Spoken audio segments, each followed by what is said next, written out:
Aunty হচ্ছে না। চেষ্টা করো, ঠিক হবে। আন্টি আমি এই হাঁসটা আঁকবো না। কেন, কি প্রবলেম শুনি? এই হাঁসটা কেমন বাচ্চা মুরগির মতন দেখতে। চুপ, যেটা বলছি সেটা আঁক। না আমি হাঁস আঁকবো, বাচ্চা মুরগি আঁকবো না। দাঁড়া, তাহলে পুলিশ আঙ্কেলকে একটা ফোন করি তো। আবার ফোন করার কি দরকার, আমি তো আঁকছি।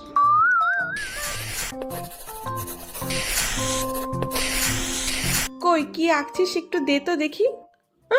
এটা কি, হাঁস না মুরগি? দুটো মিক্স করে এঁকেছি। উফ, আচ্ছা দেখ কত সহজে সুন্দর হাঁস আঁকা যায়। প্রথমে একটা 2 দিলাম, ডবল জেড দিয়ে সোজা মাথায় নিয়ে গেলাম, এখানে একটা পুট করে দিলাম, উল্টো এম দিয়ে দিলাম, হয়ে গেল। দেখলি কত সুন্দর হলো হাঁস আঁকাটা? এতে তো আমার বাবা ভালো হাঁস আঁকতে পারে। কি, তোর কিন্তু এই বেশি বেশি কথা আমি আর নিতে পারছি না। ঠিক আছে তাহলে মাটিতে তুই রাখো।